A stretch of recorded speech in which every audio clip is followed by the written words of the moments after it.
Derrière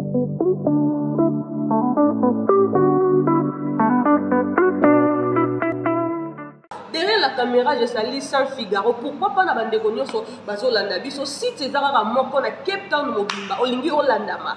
Tout ça la pib ya boutique na yo, pib ya business na yo, ba numéro ezali wana journaliste azali wana Faila Sabiti mama na Kenaya, Saint Figaro azali wana boss na biso o asolaka toujours bien, bo bengi toro ya toro support bino toro lobela bino za la bar na yo foli sisika, ba numéro ezana toro support bino toujours.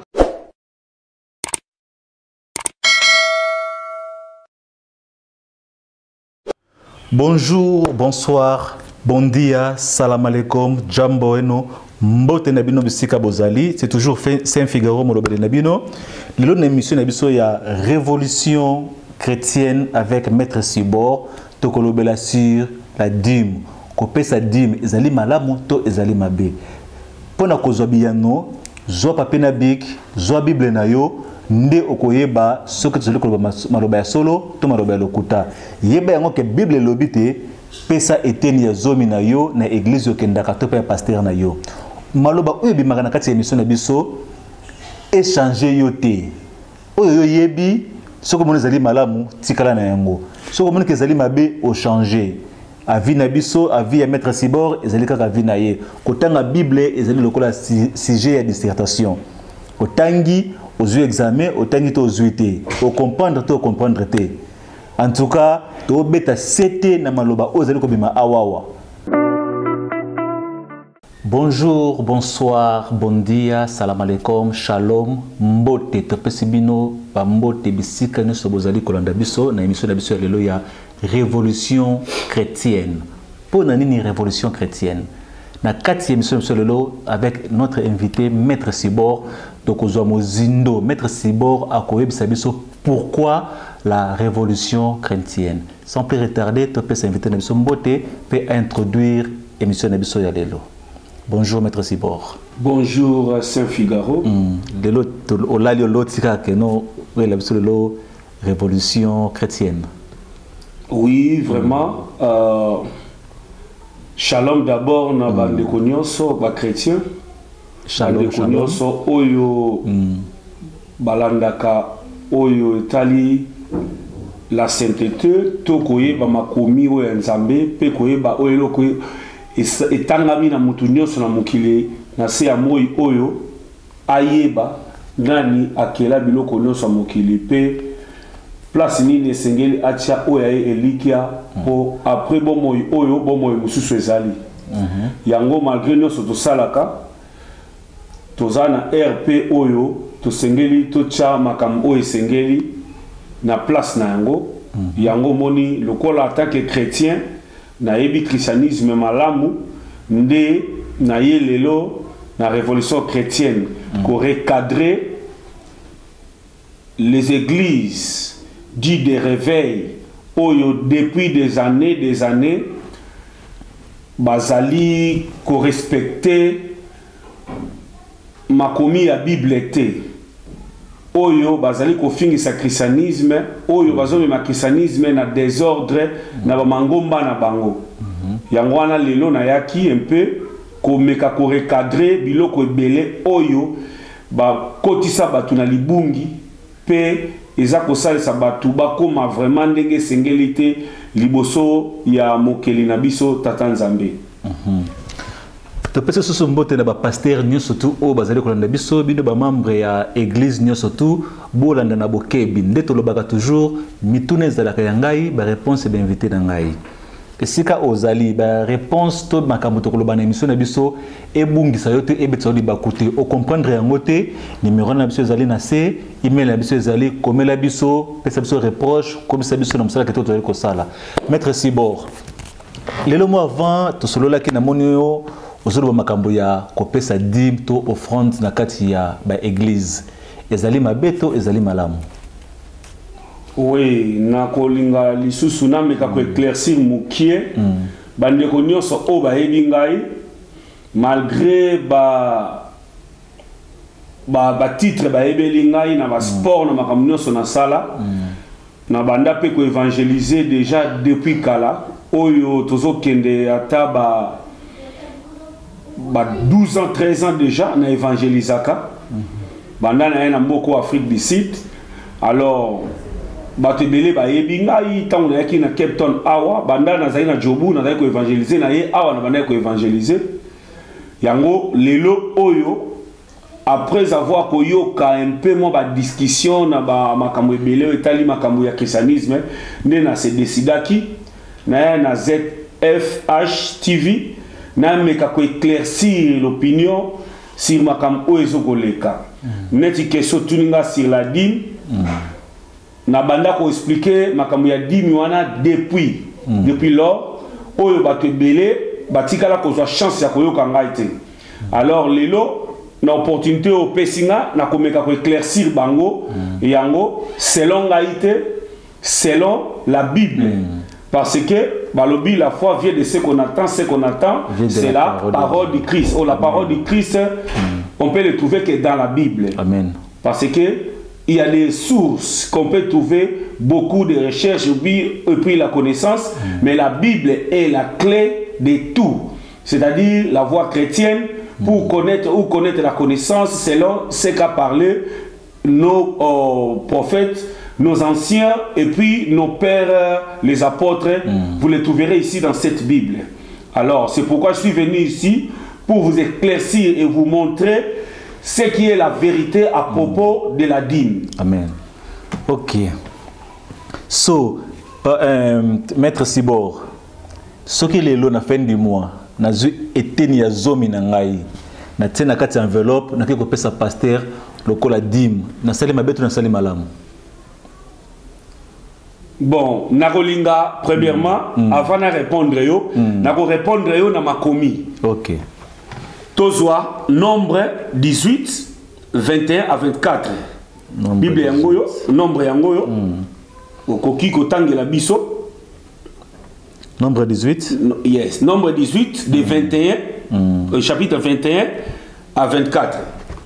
Donc Assignation en 21. Je donne possession aux fils de Lévi toute dîme en Israël pour les services qu'ils font.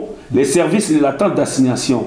Les enfants d'Israël n'approcheront plus de la tente d'assignation de peur qu'ils ne se chargent des péchés et qu'ils ne meurent. Les Lévites feront les services de la tente d'assignation et ils resteront chargés de leurs iniquités. Ils n'auront point de possession au milieu des enfants d'Israël. Ce sera une loi perpétuelle parmi vos descendants. Je donne comme possession aux Lévites les dîmes que les enfants d'Israël présenteront à l'Éternel par l'élévation. C'est pourquoi j'ai dit à leur égard, ils n'auront point de possession au milieu des enfants d'Israël. C'est-à-dire, Awa Ezon Ngakolo Baboy. Yes. Seigneur, a ebisi Moïse, lokola bana Israël bazaki na kata Égypte. Tant bazo bimana Égypte, ko bimana bango, azwaki Moïse, aibisi Moïse comme ozoko kakolobate parce que Moïse bégayé, aibisi Moïse, ok, frère na yo azawana Aaron, o azaya tribu à Lévi, yé arozala Moïse arozala prophète pa na yo, yo kozala nzambe. Donc o yo koyebisa ye. C'est-à-dire maloba o nzamba soloba na Moïse, Moïse akoyebisa ngo Aaron koyebisa bana Israël et ça s'accomplira.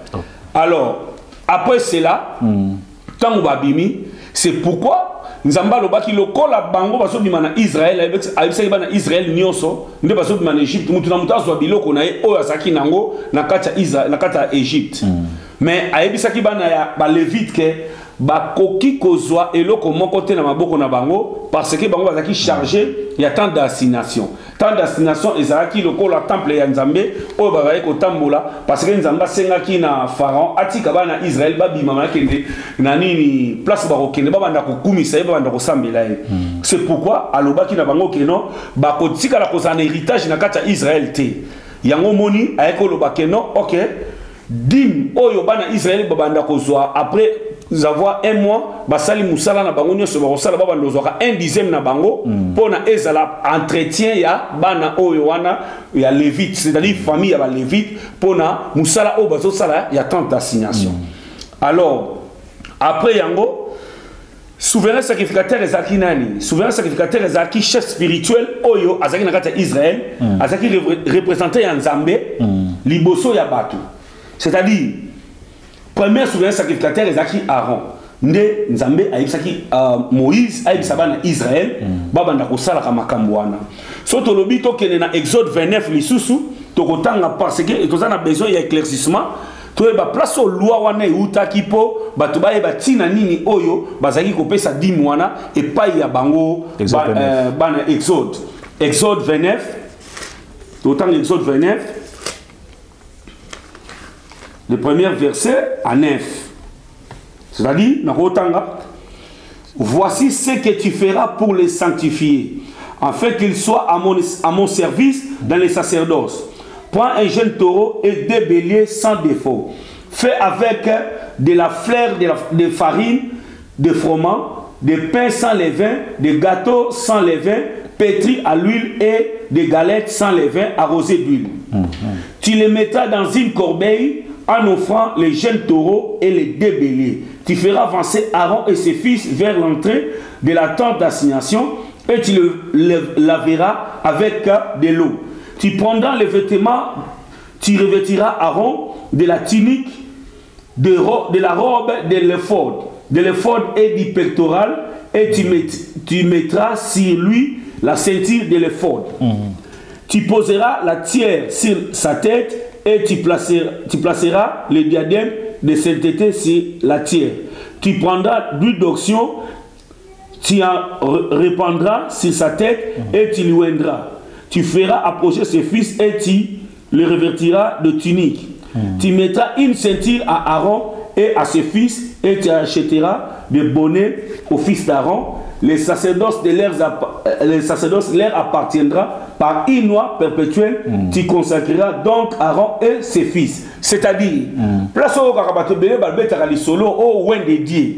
C'est-à-dire, le Wen de Dieu là, et c'est là qui Oyo Nzambe a yebisaki Moïse. C'est-à-dire, il a choisi.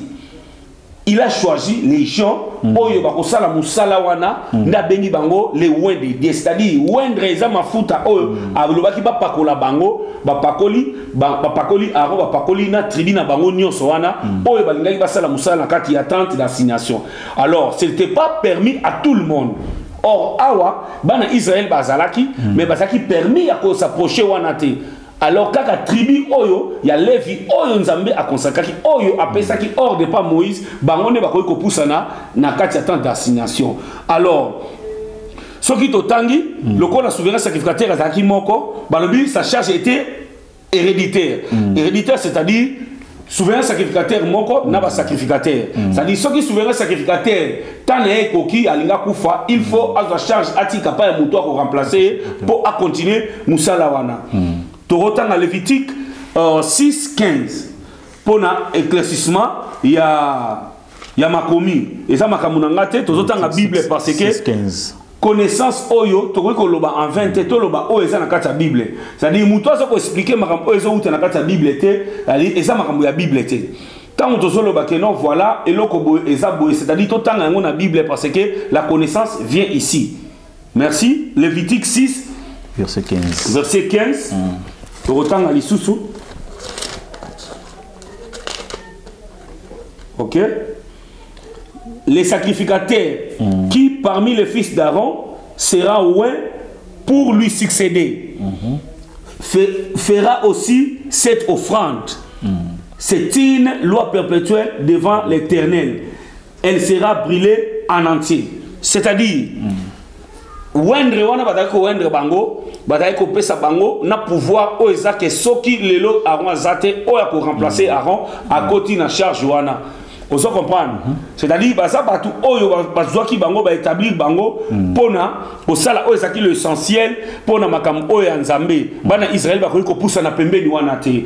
Or Balobi, sa fonction essentielle consistait à faire une fois par année l'expiation des péchés d'Israël. C'est-à-dire, ce que dans Lévitique 16, dans Lévitique 16, parce que la loi donnée au peuple pour la musala oyo Nzambe appelle ça qui bango na tente d'assignation.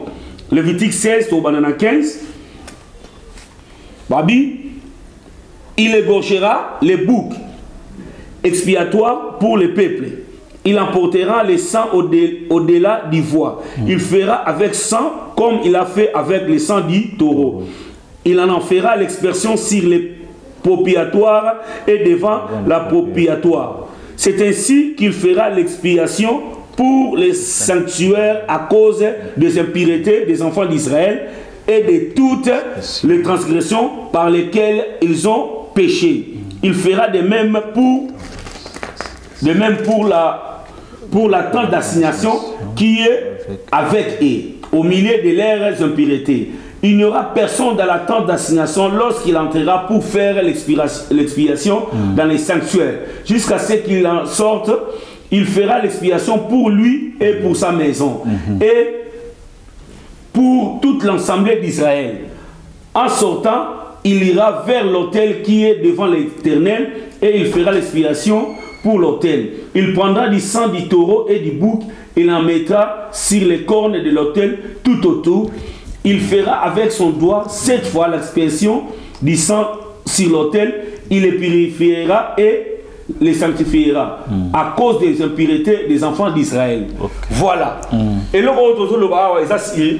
charge au bapesaki bango et cela qui consacré na mutunyo sauté, c'est-à-dire nzamba consacré ki bango apona ki bango po amona ke baza utile pour na kosala musala wana amona ki ke makambu na ye ezotambola malamu na bango nda ebisaki bango ke oke bino bokobanda kozwa charge ya bana Israël nyonso masumu makambu nyonso bino nde bobanda kobonzela ngai pona na yoka bango mawape na sala oyo esengeli bango basala nango besoin pona promesse on a pesaki na ba parents na bango Abraham na Jacob, c'est-à-dire ezalaki réservé na tout le monde té ezalaki réservé na tout le monde té ezalaki réservé kaka po na ba Lévi. C'est pourquoi tant on na Malachi 3:10 oyo bato balobaka apporter la dîme dans la maison des trésors pour qu'il y ait la nourriture dans ma maison. Si on peut le lire au romana bien. Et là, on dit Oyo Nzambe Azaï Kolobasi Makambouana. C'est-à-dire, à l'époque, c'était le prophète Oyo Azaraki, Nathan Soukawana, et avant Tokota na Makama Nouveau Testament, c'était Malachi. Le dernier prophète Oyo Abaneko Pesa Bana Israël message na Bango. Tangazo Pesa Bango message, alors que na Malachi, Ezalaki, le col a sensi. Sensi wana ezalaki l'ingratitude du peuple et sensi contre les sacrificateurs. C'est-à-dire Nzamba azoko censurer bango suite ya makambo ba koma ko koma nango baso respecter ba normes ndenge sengela kité pona makambo ya Nzambe. C'est pourquoi Nzambe tant bana Israël basa komi tuna ba question est-ce que Nzambe azalaka to sala bolamu to sala bolamu te est-ce que Nzambe existaka. C'est pourquoi dans Malachi 3:10 alobi apporter à la maison du trésor toutes les dîmes, afin qu'il y ait de la nourriture dans ma maison. Mettez-moi de la sorte à l'épreuve, dit l'Éternel des armées, et vous verrez si je n'ouvre pas pour vous les écluses des cieux, si je ne répands pas sur vous la bénédiction en abondance. C'est-à-dire, apporter la dîme de la maison des trésors. C'est quoi la maison des trésors aujourd'hui? Où se trouve la maison des trésors aujourd'hui? Dans nos églises, est-ce qu'il y a-t-il la maison de l'Éternel, la maison du trésor? Parce que tant où roi Salomon a salaki temple, maison de trésor les alaki. Mais les gens dans l'église, la maison de trésor les ali. C'est une question. Et quand je parle comme ça, nous sommes en guise de cause et puis nous sommes mettre en défi tous les pasteurs. Oyo se sentir lésés sur le problème Oyo qu'il vient. ZFH TV Ezali, tout ça l'année débat face à face, approuvé là parce que moi je parle selon les Écritures et je donne des preuves bibliques. Oyo ils ont prouvé que Makam O Nasoloba Ezali na sens. Ce qui ont monnaie dans sens selon yo ou bien sans inspiration, monsieur les plus que Oyo ou y a pas preuve biblique, mais on va continuer. Dans Matthieu 23 chapitre 23 verset 23 à 25. Torotanga malheur à vous, scribes et pharisiens hypocrites, parce que vous payez la dîme de menthe, de l'aînette et du cumin, et que vous laissez ce qui est le plus important dans la loi, la justice, la miséricorde et la fidélité. C'est là ce qu'il fallait pratiquer sans négliger les autres choses. Le conducteur aveugle qui coulait. Conducteur aveugle qui coule. les moucherons et qui avalez les chameaux. Malheur à vous, scribes et pharisiens, hypocrites, parce que vous nettoyez les dehors de la coupe et du plat, et qu'au-dedans, ils sont pleins de rapines et de tempérance. C'est-à-dire ici, Jésus-Christ voulait dire quoi à ces gens ici? Bango pona bango, bazaki komona ke basala mabe basala nyonso ata ba respecter loi nzambe te, soka ye na dîme na ye, comme ça se passe aujourd'hui dans nos églises. Oh, tout le monde y a un réveil.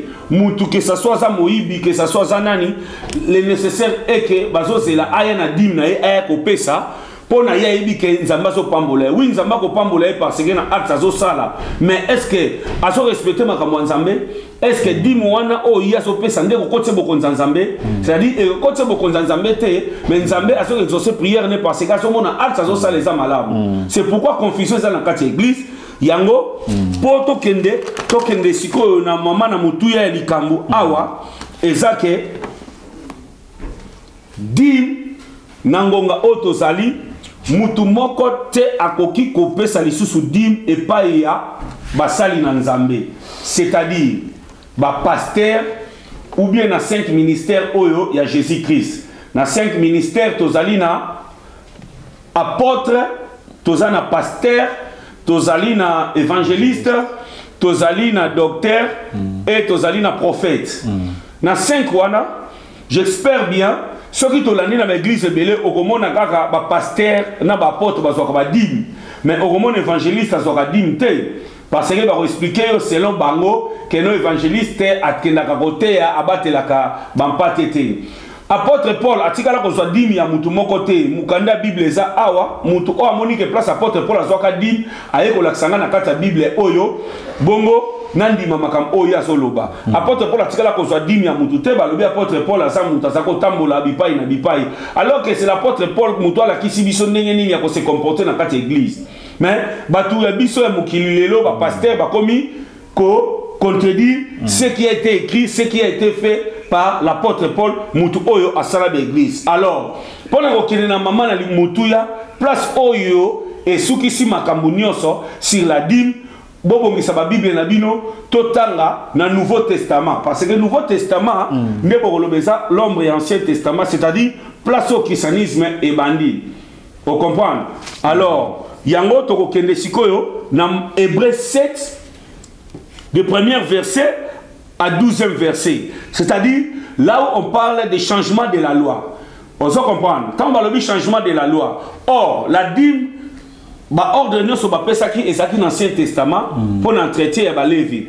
Or, tant que tu comme le Nouveau Testament, ici on nous montre que le Testament étant changé, il faut que la loi Pessalanini ait changé. C'est pourquoi tu retends à Hébreux 7, de premier verset jusqu'à 12, pour l'éclaircissement.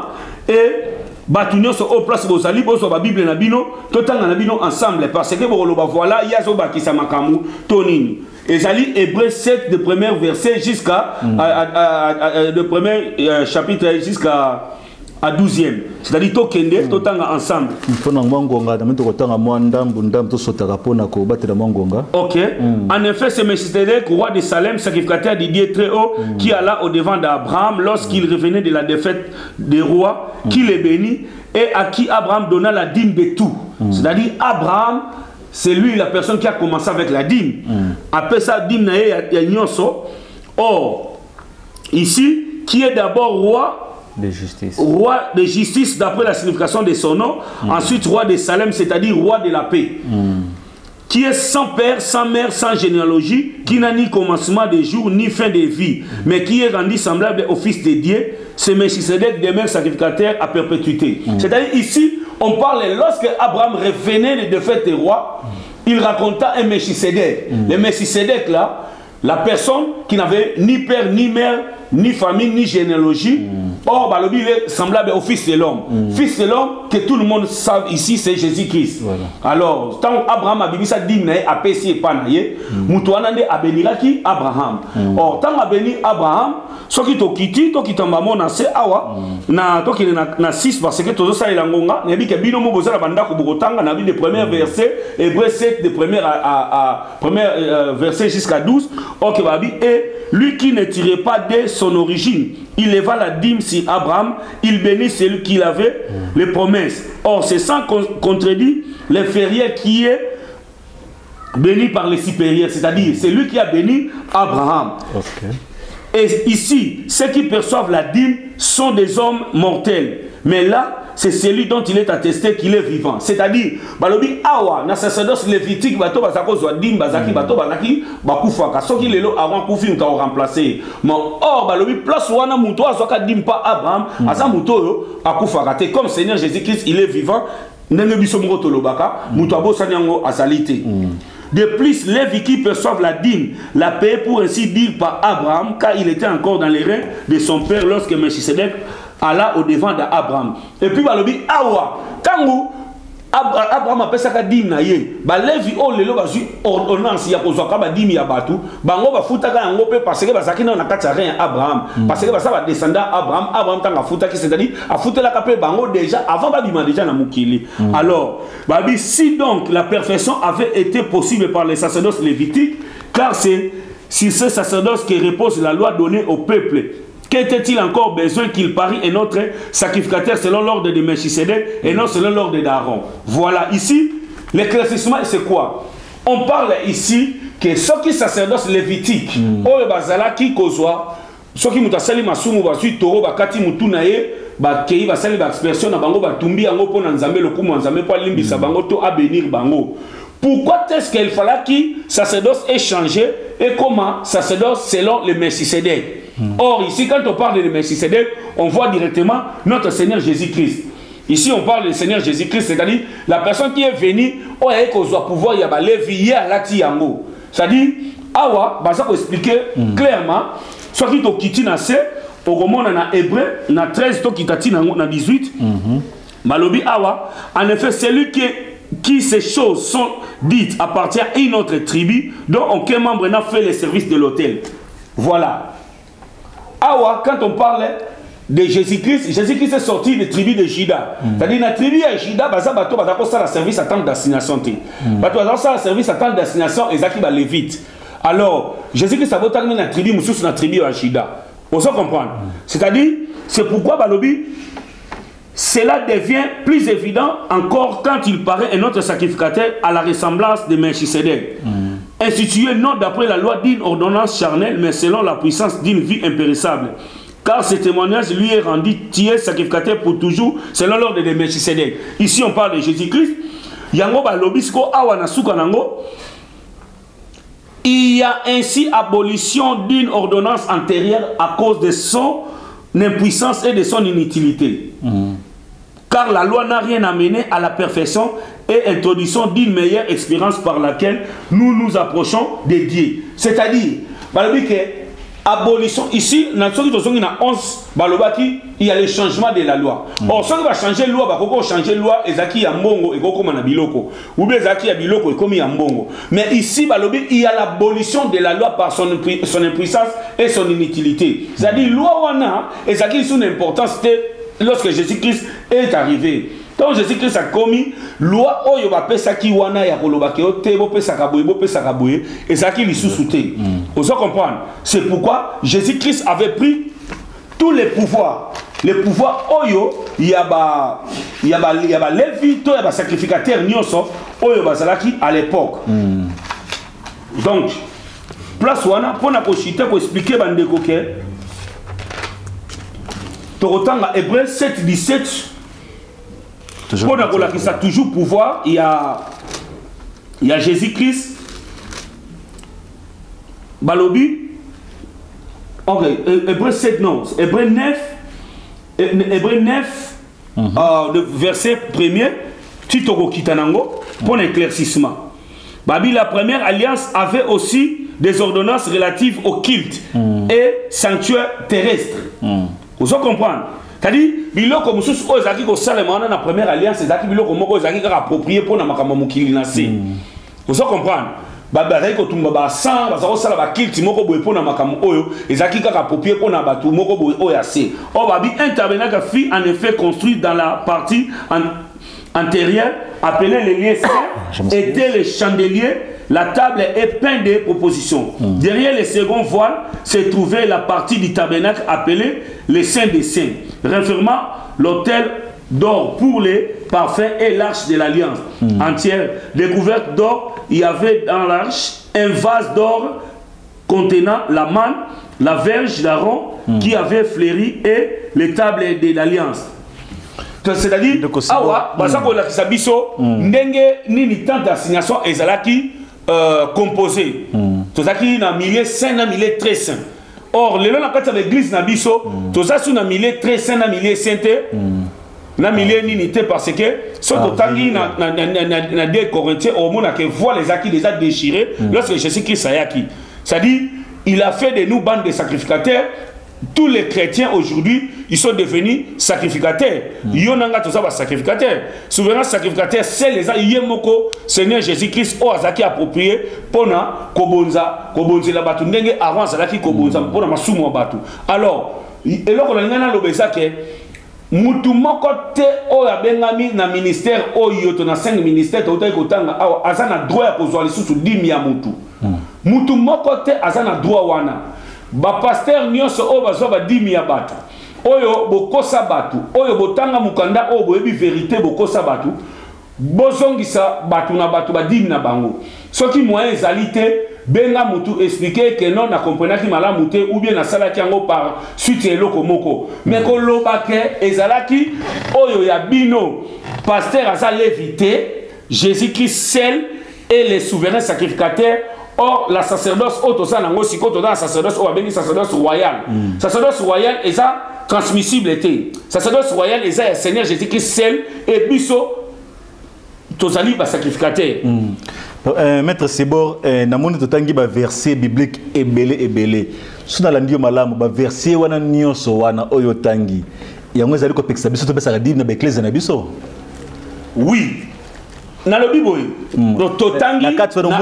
totangi na Hébreu 7, Hébreu 7, 18, il y a ainsi l'abolition d'une ordonnance antérieure à cause de son impuissance et de son inutilité. Car la loi n'a rien amené à la perfection et introduction d'une meilleure expérience par laquelle nous nous approchons de Dieu.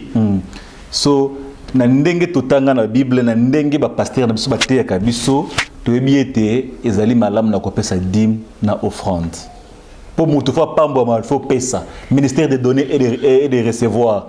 Ndeni lelo yo bimisi makomi opona nga na moni Bible ezali kwa zamba eleki munene mingi. Soko kote ko bunga ko bima appelle lokola. Ezali lokola sujet de dissertation oyo tangi. O décortiquer yango na ndenge na yo pesi ndingisa na ndenge na yo. So tozuba même verset ou peut pesi mutu muso tanga yango libanda akopesa biso pe makanisi ndenge oya ye. So na ndenge oyo yo komi ndenge oyo lobi awawa obetisi bato mabakute opexi bato te ke bapesa dim soko opexi bango tala neti ba église mosusu faut ba vivre faut futa loyer ba futa makambo tout faut futa na kata dim so lelo opexi bato bapesa dim ometre ba église mingi kokanga nakoloba boye bato ebele ba se trompaka na lisolo ya Anania na Safira. Anania na Safira ezaki ba accord oyo bato ba komaki ba chrétien bandimaki ba sangana ensemble mutu na mutu apesa oyo ezaki ya ye pona ko aider bango na ko excusez na ko sabiloka kolia to na ko sunga bande ko mususu o basaki na ngote. Dim ezali na importance nango. Dim ezalaki ya Nzambe. Dim ezalaki ya batute. Nzamba pesa ki ordre wana parce que amonaki batu oyo baso sala musala wana bakoki ko sala susu musala bilanga te bakoki ko petre troupeau te bako sala eloko mususu te. C'est pourquoi l'objet je donne comme possession aux Lévi toute dîme des enfants d'Israël. C'est-à-dire azui eloko ya ye apesi bango po bazako sala musala na ye. Et puis soki olandi okomona ke balobi ba souverain sacrificateur bazalaki ba représenter Nzambe liboso ya batu. Est-ce que pasteur le doit représenter Nzambe liboso na yo? Et cette question ya kotuna selon nani ministère otozana ngo. Parce que balobi ke na ministère oyo mutu nyonso place azali oyo akondimela. Aza baptisé, ndi akozala sauvé. C'est-à-dire, Moutouana Nyonso, koleka na biso muto akosambela biso to muto akotelemela biso muto ayokaka biso ba prière to sambela que ça Seigneur Jésus-Christ et ça lisusu ba souverain sacrificateur comme à l'époque. C'est pourquoi la lobi boye nazo pesa défi na sengi mutu nyonso oyo amonike makambo na lobi na kosi to yazali na vraie version to akoki ko contredire ngai na révolution chrétienne aya face à face ngai na ye abimisa ba preuve ngai na la kisaye ke makambo loba ezali lokuta parce que ba verset biblique on atangi nyonso la loi de la dîme place et outil banda nombre lévitique ti na ko suka nango na Hébreu 7 premier verset ti na 18e verset baso pesa explication ndenge Abraham apesa ki dîme na e ti na suka nango ba bi changement de la loi et l'abolition de la loi, c'est-à-dire aucune personne azana droit ya kozwaka lisusu dîme ya bato na kati ya l'église ya lelo. Bandeko batali na kati ya ZFH télévision na bandela lisusu Saint Figaro molobeli na bino tozalaka toujours na katikati ba information tolela rabino mususu bazwaka te kotanga Bible to ko décortiquer verset biblique et dépendant toujours na mutu oyo atangi yango yo ozali kotala biso lelo soko pesa kadim soko zali malamu continue ko pesa dim na yo so mon que zali mabe ou arrêter mais to tindi mutu a changé avis na yete ozali avis ya maître Sibor invité na nga na kati ya plateau ya lelo maître Sibor na kati yote na koloba lisusu boy bande ko na biso ba chrétien batanga ka Bible te. Nos frères et sœurs dans l'église, Moussousa Oudaï Moussala, Alali Pongi, ceux qui passent à l'objet, Amen, Amen, Lingoloba, éthique à la bongo. Ainsi soit-il. Alors, Yosoloba, Amen, Likambo yo quitté. C'est pourquoi il faut que ça soit fort. Ma commune sur bazote ya bino bazope sur verset que nenanda autant yango revérifier. Balobi la connaissance de la Bible vous le trouvez dans la Bible. Balobi besoin examiner toutes choses et retenir ce qui est bon. Ça dit ça dans 1 Thessaloniciens chapitre 5 verset 19 à 24. Examinez toutes choses et retenez ce qui est bon. C'est-à-dire et ça n'y a sauté au baso loba oh mutaso bisamuno konende yo moni que ça édifiant oh moni ça édifiant aussi oh moni que ça mabe yo boaka yango na go loba lisusu boy soki okei parce que na okelo ko uti ko loba wana olingi o meka ko biso na nzela mususu ke batu oyo amoni ke akoki ko pesa apesa oh balobi la foi vient de ce qu'on attend sur la parole du Christ. On ne peut jamais faire ce qui n'est pas dans la parole du Christ au comme isango eloko comme réalité wana comme selon yo. L'évangile to christianisme to eloko bakomi awa balobi yango te yo zo sala oyo mutu ayebisi yo alors que makomi yango o na pesi vanda otanga soki omoni keza lokuta tokokuta na osu na plateau awa bandeko batali Saint Figaro toujours tozalaka awawa pona ko tinda batu na kosala mabete to kosala malamu to lobaka makamuna biso bino botala bino moko boyungula Bible za munene dans le quoi sujet il y a dissertation soko tangi ozu eteni na yo otsa na ndenge na yo opatsa na ndenge na ye maître Sibor abimisi makomi na kati ya Bible ozali ko interdire yo to na ngai to pesa dîme mais moi étant chrétien je crois que ko pesa dîme to offrande ezali malamu pona ngai ce qui yo sepeli sio te to sepeli sio na commentaire non assez là que nos vidéos partagées en gros baninga mso ba chrétien partout dans le monde batala biso koti katezala ba koku munene maître Sibor na zongelo lisusu OK na liga peto tanga susu verset moko parce que notre maître notre père l'apôtre Paul sur to tangi na 2 Corinthiens chapitre 11 verset 7 à 8 to tanga tina 9 8 pour un éclaircissement il y a bande comme susu. 2 Corinthiens 11, 7 à 8. 2 Corinthiens 11, 7 à 8. Oui. C'est-à-dire, ou bien ai-je commis un péché parce que m'abaissa moi-même afin que vous fussiez élevés. Je vous ai annoncé gratuitement l'évangile de Dieu. C'est-à-dire, c'est une question qu'il s'est posée. Alors, ou bien ai-je commis un péché parce que m'abaissa moi-même afin que vous fussiez élevés. Je vous ai annoncé gratuitement l'évangile de Dieu. J'ai dépouillé d'autres églises en recevant d'elles un salaire pour vous servir. Et lorsque j'étais chez vous et que je me suis trouvé dans les besoins, je n'ai été à charge à personne. c'est-à-dire apôtre Paul Moutou oyo a élevé évangile oyo yemoko asa koloba yango pe alobi clair que j'ai dépouillé les églises qui reçoivent en elles la salaire en vous servant, c'est-à-dire Moutou azoya koto loba nzambe azo c'est la bo futaye pona musala oya sali. Vous comprenez? C'est-à-dire ezali ngokola kisake na musala oyo ezo senga te Moutou afanda pozela salaire na ye. Or balobi la charité est ali. Moi-même, de ma façon, je peux penser que non, voilà, je gagne combien, et ça, à la fin du mois, tu as un bébé à moi, et à la fin du mois, tu as un katikati à moi. On a ça, on a partager pour nous il y a même esprit. Vous comprenez? Il y a même foi, il y a quelque chose. Mais ce n'est pas la dîme. La dîme était réservée pour 10 scènes. Et puis Dieu a recommandé ça, bah lévite parce que ça la moussa la destination. Après, au Romana, tu as dit que c'est la 3e année. Or, dit il y a 3e année, bah le bureau qui t'envoie na porte, na ba pauvre, ba koya, ba veuve, ba orphelin, na ba levi ba koya, ba eko soit na kati porte na o. Li solo na to tika la komona yangote. To ka mutabeta yangote. Et puis li solo ya dîme de dîme. Bateau soit dit ça parce que va dire moi on va dire de dîmes d'abord va passer en panane parce que le sacrificateur lorsqu'il recevait tout aux acquis va dire na bango parce que on l'appelle un dixième na bango va passer en et pas ya Aaron abonné en Nzambe wana mutaza ko simbate. Est-ce que nos pasteurs à nous va passer la dîme de dîmes et pas un an, c'est-à-dire na yepona ko offenser binote to pona ko bima bino na libungite na yepona ko lakisa bino ke ezala makambo ebele o ezala kata biblia oyo bande ko na biso bazotanga yango selo bango oyo comme otoloba évangile selo moto mais na kozonga na nzela yango na pesi bino éclaircissement sur ba verset biblique na outi na bino na nombre botanga na nombre 18 21 okiti otangi Lévitique 6 15 otangi Malachie 3 10 après ok na Matthieu 23 chapitre 23, verset 23 à 25. Après, ok, dans Deutéronome 26, 12, et ça, dit la 3e année. Après, en conclusion, on est comment dans Hébreu 7, de premier verset, tu as 18e verset, Oyo, parce qu'on parlait, il y a changement, il y a loi. Après, l'abolition de la loi. C'est-à-dire